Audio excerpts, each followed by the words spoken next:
Todos os países, por mais perfeitos que eles tentem se vender, sempre vai ter alguma coisa bizarra. E no vídeo de hoje eu trago mais algumas delas para vocês. Eu sou Leonardo Braga, você está no canal Viróscopo e esse é o Iceberg de Casos Criminais da Rússia, parte 3. Galera, o YouTube, ele nunca foi muito fã de conteúdo pesado. E como o canal aqui fala bastante de casos reais, eu acabo sendo punido em alguns vídeos. Então eu acabei de abrir o Seja Membro aqui do canal, para quem quiser ajudar aqui com um valor bem pequeno. Você vai ter aí acesso a alguns benefícios e também vídeos exclusivos que eu vou postar só para os membros, beleza? E é claro, se você não puder ajudar, só o seu like e sua inscrição aqui já ajuda demais, que é pro conteúdo ir para mais pessoas, beleza? Desde já eu agradeço e bora pro vídeo. A guerra de gangues de Toliati e assassinatos em massa.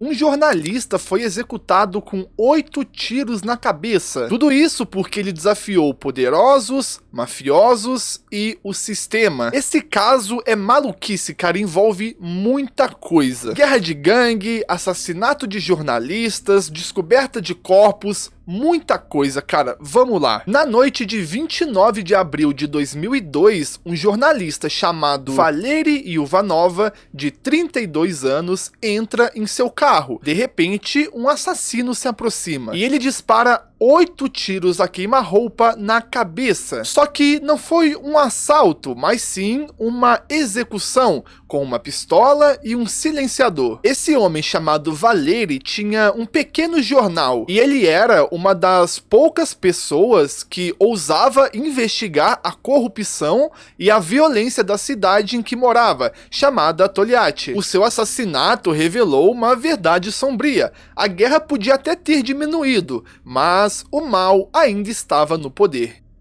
E para entender essa história e o contexto da guerra, você precisa conhecer um pouco da cidade. Toliati, apelidada de a Detroit da Rússia, não era só uma cidade comum. Era como um sonho soviético de concreto e aço. Ela foi construída do zero, nos anos 60, em torno da Avtovaz, a gigantesca fábrica de automóveis que era o coração da indústria do país. Mas com o colapso da União Soviética, esse sonho acabou. Nos anos 90 começou uma luta pelo controle da Avtovaz e desencadeou uma das mais sangrentas guerras de gangue da história da Rússia. E essa não era uma briga de bandidos por território, foi uma batalha brutal pela alma da nova Rússia capitalista. Era como um campo de testes para a fusão entre o crime, negócios e o poder. A história de Toliati começou como um símbolo de poder soviético,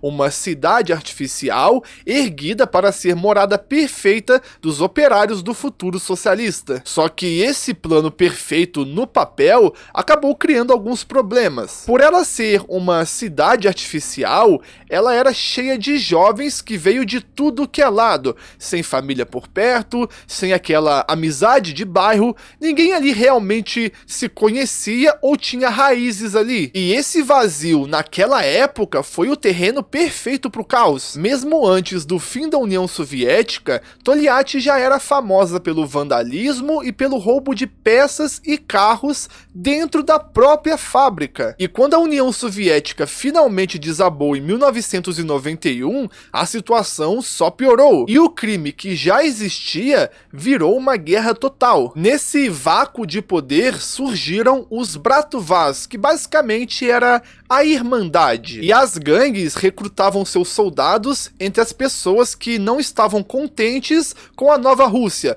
ex-agentes da KGB, veteranos da guerra do Afeganistão e atletas que perderam tudo com o fim do Estado. Eles criaram um sistema de extorsão e proteção chamado Krychá, que significa telhado, e todo o negócio, da barraquinha de rua até uma fábrica gigantesca, precisava de um telhado para sobreviver. Você geralmente pagava um tributo para uma gangue te proteger.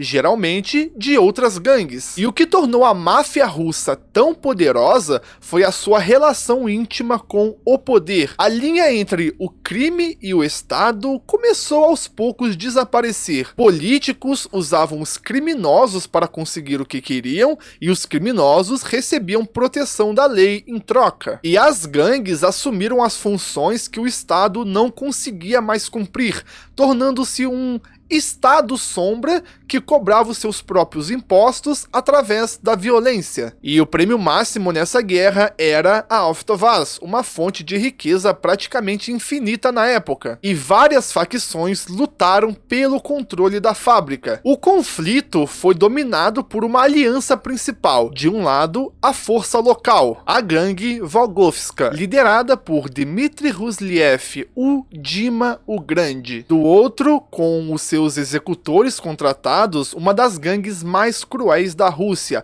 a Slanovskaya, os Elefantes. E esses elefantes foram trazidos para eliminar a concorrência, e eles fizeram isso com uma brutalidade sem precedentes. Entre 1998 e 2004, a cidade registrou 550 assassinatos por encomenda, a maioria ligada à fábrica. Gerentes, concessionários, rivais, todos que entravam no caminho eram eliminados. Numa de suas ações, os elefantes dispararam um lança-granadas contra a casa de um chefe rival, e o projétil errou a casa e atingiu a sauna, mas a explosão revelou algo bizarro. 4 corpos envoltos em concretos foram encontrados na garagem, e em meio a esse banho de sangue, um pequeno jornal se transformou no centro de uma resistência. O jornal Toliatinsky Obyazinie, fundado por Valery Ivanov. Valery não se contentava em apenas noticiar a violência, ele investigava as raízes do poder da máfia,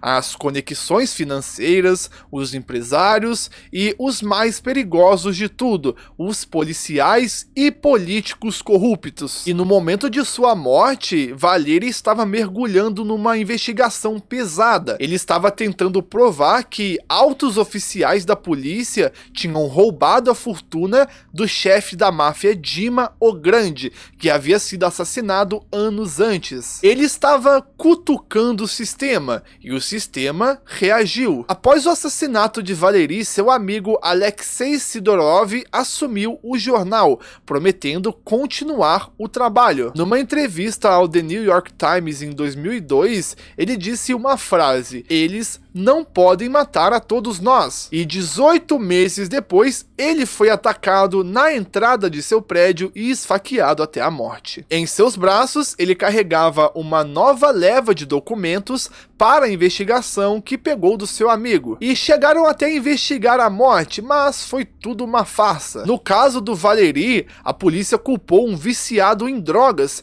que convenientemente morreu de overdose logo depois, e o caso foi encerrado. Já no caso do Alexei, prenderam um operário e tentaram vender a história de que foi um assalto. O homem acabou sendo absolvido e os verdadeiros assassinos nunca foram encontrados. E as autoridades se recusaram a conectar os dois crimes. Afinal, ambos os jornalistas estavam investigando a corrupção policial.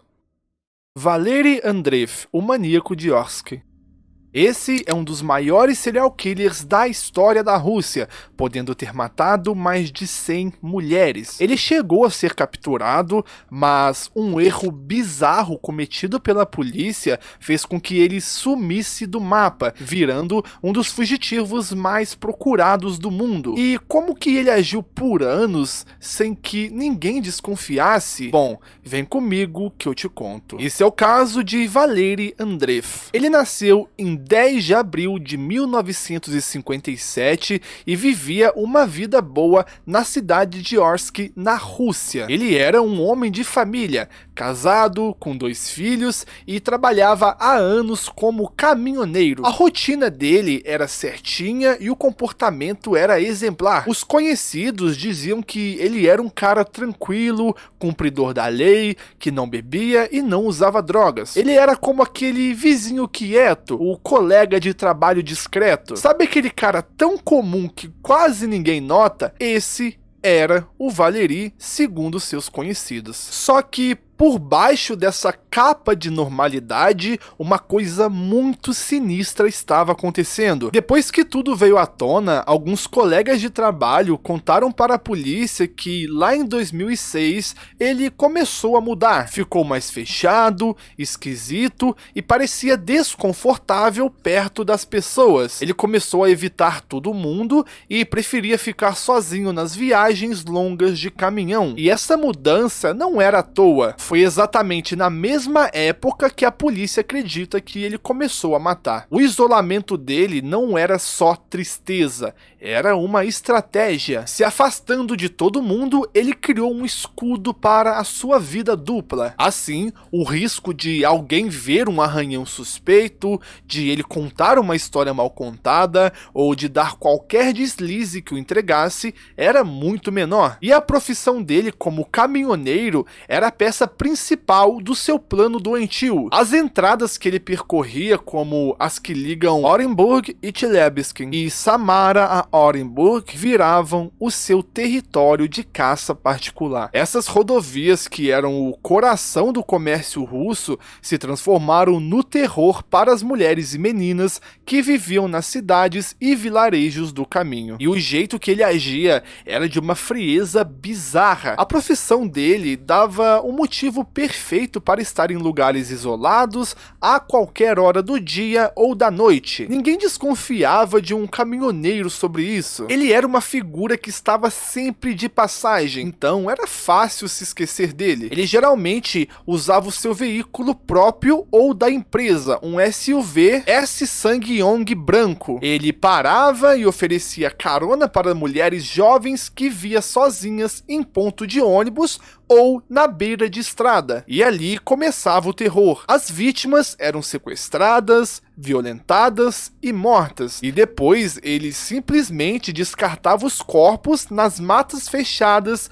que ficavam ao lado das estradas. Lugares que ele conhecia muito bem por causa do seu trabalho. A polícia suspeita que ele seja responsável pelo desaparecimento de mais de 100 mulheres, mas só conseguiram ligar 7 mortes a ele com certeza. O que levou a polícia a começar a desvendar esse crime foi o sumiço de Olga Juliavleva, uma garota de 18 anos, no fim de junho de 2012. As testemunhas foram claras. Eles viram a Olga entrando no SUV S-Sang-Yong branco antes de desaparecer. E esse detalhe foi o primeiro passo para transformar esse predador que antes era invisível num suspeito com nome. A partir daí, a investigação andou muito rápido graças à tecnologia. Câmeras de segurança registraram o tal SUV branco e a polícia conseguiu rastreá-lo até a cidade de Orsk. Ao checar os registros, eles viram que só existia 2 carros daquele modelo na cidade, e um deles era o de Valéry Andreev. A peça final veio das operadoras de celular. Os dados confirmaram que o telefone de Valéry e da Olga estiveram no mesmo lugar,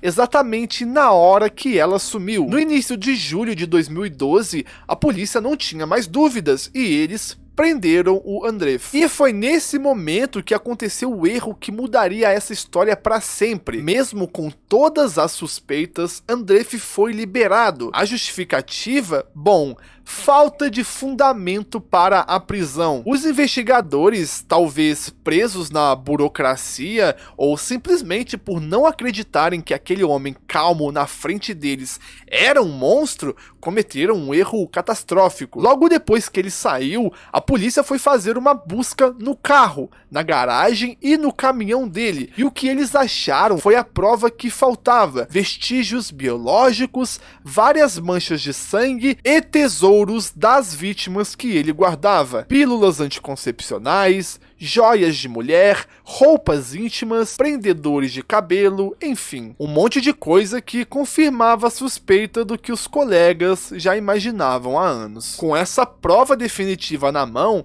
a polícia chamou o Andreev para um novo interrogatório, mas já era tarde demais. Alertado e com tempo de sobra para fugir, ele nunca mais apareceu. O último contato que se tem notícia foi um telefonema para a esposa no dia 6 de julho de de 2012. Depois disso, ele desapareceu sem deixar nenhum rastro. A fuga de Andreev deu início a uma das maiores caçadas da história recente da Rússia. As buscas foram feitas no país inteiro e até no vizinho Cazaquistão, mas não encontraram nada. A capacidade dele de continuar invisível numa época com tanta tecnologia é bizarro. Ele provavelmente vive totalmente fora do sistema, sem conta em banco, sem trabalho registrado, sem deixar nenhuma pegada digital, nada mesmo. Em 2019, depois de 7 anos de busca sem sucesso, o caso virou notícia no mundo todo. A Interpol entrou na busca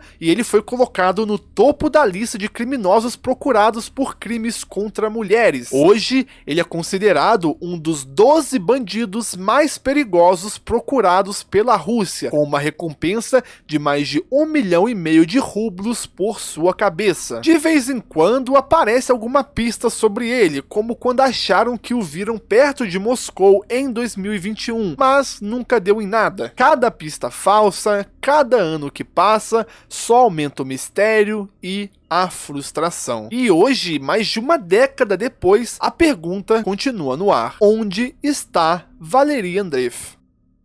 O maníaco do Volga.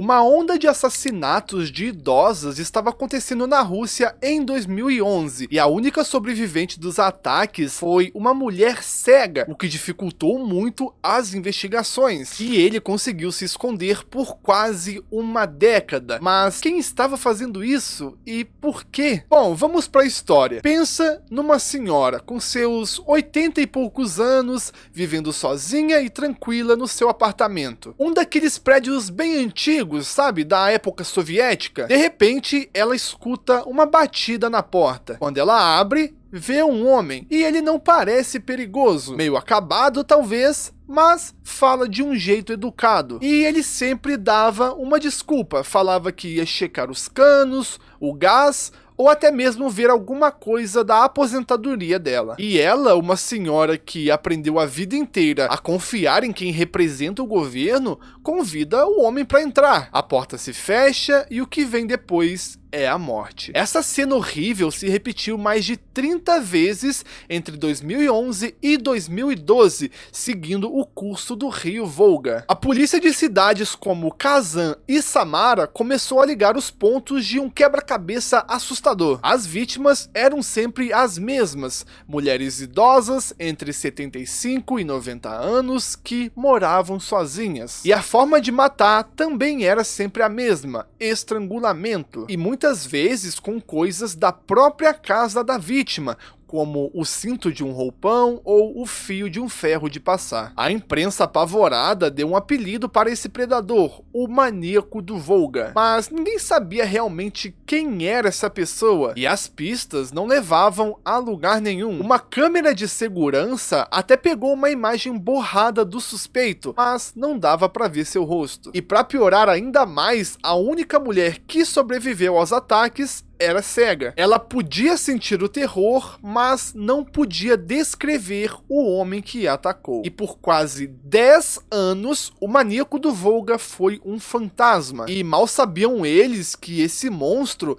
não era um gênio do crime ou alguém poderoso. Ele era o completo oposto disso. Basicamente, um homem que a sociedade tinha esquecido. Esse é o caso de Radek Taguerov. Radek nasceu em 1982 em Kazan, na Rússia, e ele teve uma vida comum e se formou como serralheiro, mas a vida dele começou a desandar em 2009, quando foi preso por um pequeno furto, e depois que saiu da cadeia, ele nunca mais se ajeitou, e ele virou um morador de rua que vagava de cidade em cidade para tentar sobreviver, e essa condição foi a sua maior arma. Diferente de outros assassinos que usavam uniformes ou uma posição de poder para enganar, o poder de Radek vinha do fato de ele não ser ninguém. Ele basicamente era um fantasma social, um cara que ninguém procurava porque para todo mundo ele já estava perdido. Essa invisibilidade, junto com a sua antiga profissão de serralheiro, dava a ele a desculpa perfeita para bater na porta das pessoas. O método dele era sempre o mesmo, usava a confiança e a fragilidade das vítimas. Ele escolhia senhoras com cuidado, focando nesses prédios mais antigos, onde morava muitos idosos. A abordagem dele basicamente era bater na porta e contar uma mentira, como eu sou do serviço social, vim checar a companhia de gás e coisas assim. Ele não precisava arrombar a porta, a própria vítima abria para ele. E lá dentro, essa máscara de bom moço caía. Ele as atacava e estrangulava, um método terrivelmente silencioso para não chamar a atenção dos vizinhos. Depois, ele roubava o que encontrava e sumia, deixando para trás só mais uma família destruída e o medo crescendo naquela cidade. Ele ficou solto por 8 anos depois dos crimes e só foi capturado em 2020. E ele tentou justificar o que fez com uma frieza bizarra. Em um vídeo gravado pela polícia com ele já algemado, ele diz: "Eu queria comer. Eu vivia na rua." Mas essa desculpa obviamente não colou e não explica a brutalidade de mais de 30 assassinatos. Quando perguntaram por que ele estrangulava, a resposta dele mostra o quão doentia era a sua mente. Ele disse que escolheu esse método porque achava que era quieto, rápido e indolor para elas. E ele tentou se pintar como um assassino com compaixão. Só que era tudo mentira. Era só um jeito de não encarar o monstro que ele realmente era. E o roubo que ele cometia era só uma desculpa pela compulsão que ele tinha em matar. E o que torna essa história ainda mais assustadora é que a caçada ao maníaco do Volga durou quase uma década. Mas como que isso foi possível? Bom, primeiramente, ele se movia por territórios gigantescos em mais de 15 cidades. E isso confundiu a polícia por muito tempo. A investigação teve pista falsa, beco sem saída. Em um momento, acharam que ele estava do outro lado do país. E depois prenderam um cara do Cazaquistão por engano. E o governo da Rússia chegou a oferecer 3 milhões de rublos, mas não encontraram nada, e ele continuava solto. E foi realmente um trabalho bem lento. Os investigadores analisaram mais de 10 mil suspeitos, e aí a virada só aconteceu por causa da ciência. Depois de anos de buscas, os peritos decidiram apostar tudo no DNA. E eles voltaram a analisar cada prova deixada na cena dos crimes. Fios de cabelo, pele e qualquer vestígio. E eles fizeram mais de 10 mil testes de DNA, comparando o material genético do assassino com um banco de dados gigantescos. E então, em 2020, finalmente tiveram o resultado. O DNA era de Radik Tagirov. E no dia 1 de dezembro de 2020, a caçada finalmente terminou e Radik foi preso. No começo, ele confessou tudo com aquela calma assustadora, só que depois ele disse que não, falando que foi forçado pela polícia a confessar. Ele ficou nessa de tentar negar, já que era sua última tentativa, porque ele não tinha mais para onde correr. Mas não teve jeito. Em 21 de março de 2024, a conta para ele finalmente chegou. O tribunal considerou Radik Tagirov culpado pelos assassinatos de 31 mulheres e dezenas de outras agressões, e ele recebeu prisão perpétua. Irina Gaidamatyuk. Várias idosas estavam morrendo na Rússia, e a forma como elas eram encontradas fazia a polícia acreditar que era um homem que estava fazendo aquilo. E isso aconteceu por 8 anos, de 2002 até 2010. Mas, afinal, quem estava fazendo isso e como essa pessoa se escondeu por tanto tempo? Vem comigo que eu te conto essa história. Essa mulher se chama Irina Gaidamatyuk. Ela nasceu em 22 de maio de 1972 na cidade de Nyagan, na Rússia, que na época era União Soviética. E a vida dela já começou dando errado. Seus pais eram tão afundados no alcoolismo que o governo tirou a guarda deles e ela cresceu em um ambiente de abandono e vício. Nos anos 90, ela até tentou recomeçar, mudou para a cidade de Krasnoyarsk, conheceu um homem chamado Yuri, casou e teve 2 filhas. E para quem olhava de fora, era o retrato de uma vida normal. Mas por dentro, esse trauma que destruiu a sua infância continuava agindo. E ela acabou se tornando alcoólatra na vida adulta. E a dependência da Irina se tornou enorme. O seu marido Yuri, numa tentativa desesperada de salvar a família e controlar o vício dela, tomou uma decisão que mudaria tudo. Ele parou de dar dinheiro para ela, porque cada centavo ele sabia que viraria uma garrafa de vodka. Esse ato, que era para ser de proteção, acabou sendo um gatilho para ela. Sem dinheiro para poder beber, a mente de Irina não procurou ajuda ou um emprego. Ela encontrou a solução mais primitiva e terrível. A violência dela não vinha de um prazer de matar, mas por conta do seu vício. E na cabeça distorcida dela, os assassinatos era apenas um trabalho, um meio de conseguir dinheiro para a próxima dose. E o método dela era de crueldade e manipulação. Irina se transformou na figura que ninguém desconfiaria, uma assistente social. Ela batia na porta de mulheres idosas com um sorriso no rosto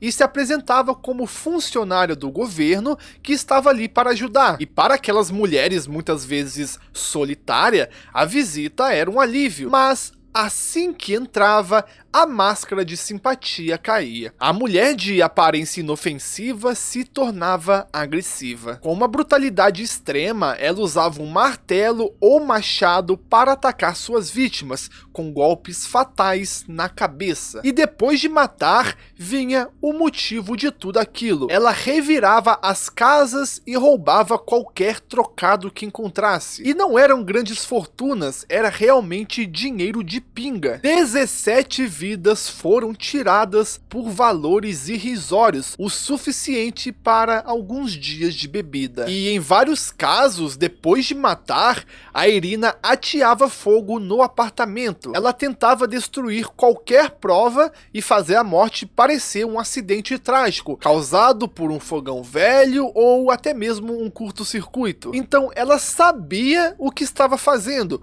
e ela tentava ativamente despistar a polícia. E esse seu terror se espalhou por várias cidades, tornando a investigação um verdadeiro quebra-cabeça e espalhando pânico por toda a região. Por 8 longos anos, a polícia andou em círculos. Eles tinham um padrão, sabiam que era um único assassino, mas estavam obcecados pela ideia de que era um homem. E essa ideia torta dos investigadores foi o escudo perfeito para ela. Ela não se escondia, ela estava bem debaixo do nariz de todo mundo, protegida pela certeza cega deles. Mas, em certo momento, a polícia ficou desesperada e tentou de qualquer forma achar um culpado, e eles começaram a abrir o leque de possibilidades para mulheres. E nesse desespero deles, eles acabou cometendo uma injustiça terrível. Eles focaram numa mulher local, Marina Valeva, e sob uma pressão brutal, eles forçaram Marina a confessar os crimes. Por um momento, até acharam que o caso estava resolvido. E essa falha não só desviou a atenção da verdadeira assassina, dando ela mais tempo para matar, como também destruiu a vida de uma pessoa inocente. Isso só mudou em 2010. Em um de seus ataques, Irina cometeu um erro. A vítima sobreviveu. E aquela senhora, mesmo ferida, conseguiu lutar e contar a sua história. E quando a polícia perguntou quem tinha atacado, esperando a descrição de um homem, ela disse o que eles menos esperavam, praticamente jogando fora 8 anos de investigação. Foi uma mulher. E pouco tempo depois, Irina atacou de novo, matando sua última vítima. Mas, dessa vez, um vizinho a viu saindo do prédio na hora do crime. Agora que a polícia finalmente procurava por uma mulher, essa testemunha foi a peça final e a caçada terminou. Irina Gaidamansky foi presa e, sem rodeios, confessou tudo. Ela detalhou como enganava, como matava e por que disse que era tudo por dinheiro para beber. O julgamento começou em 2012. O processo tinha 443 volumes de provas, mas no tribunal Irina mudou a história. Ela negou tudo e mostrou nenhum pingo de remorso. A avaliação psiquiátrica confirmou que ela tinha problemas mentais, mas que ela era plenamente sã e sabia exatamente o que estava fazendo. Ela foi condenada por 17 assassinatos e uma tentativa de homicídio, e a sentença foi praticamente um tapa na cara da família das vítimas. Apenas 20 anos de prisão. Cara, isso é bizarro. Essa era a pena máxima para mulheres na lei russa na época. Não importava se ela tivesse matado 100 ou uma. E é claro, as famílias ficaram revoltadas, porque era basicamente só 1 ano de prisão para cada mulher que ela matou. E eles até tentaram recorrer, mas não adiantou muito. E se ela cumprir a pena completa, a data de soltura dela será em meados de 2032. Galera, nesse iceberg aqui tem um último caso, que é a gangue GTA de Moscou, só que ele mexe com algumas coisas muito pesadas aqui pro YouTube, então eu vou separar ele e deixar pros membros assistirem. Então, se você quiser acompanhar, se torna um membro aqui do canal, que ele vai estar lá disponível para vocês, beleza? E é isso aí, galera, essa aqui foi a parte final dessa leva aí de conteúdos da Rússia. Futuramente, claro, eu pretendo trazer mais casos desse país, mas por agora chegamos ao fim desse iceberg. E claro, se você gostou, peço que você deixe o seu like aqui, se inscreva no canal e comenta aí uma crítica, um tema que você quer, até mesmo um país para que eu faça um iceberg, porque eu vou estar lendo todos os comentários e também porque ajuda muito o canal a ser mais divulgado. Então, fiquem à vontade. É isso, até a próxima, eu vejo vocês em breve.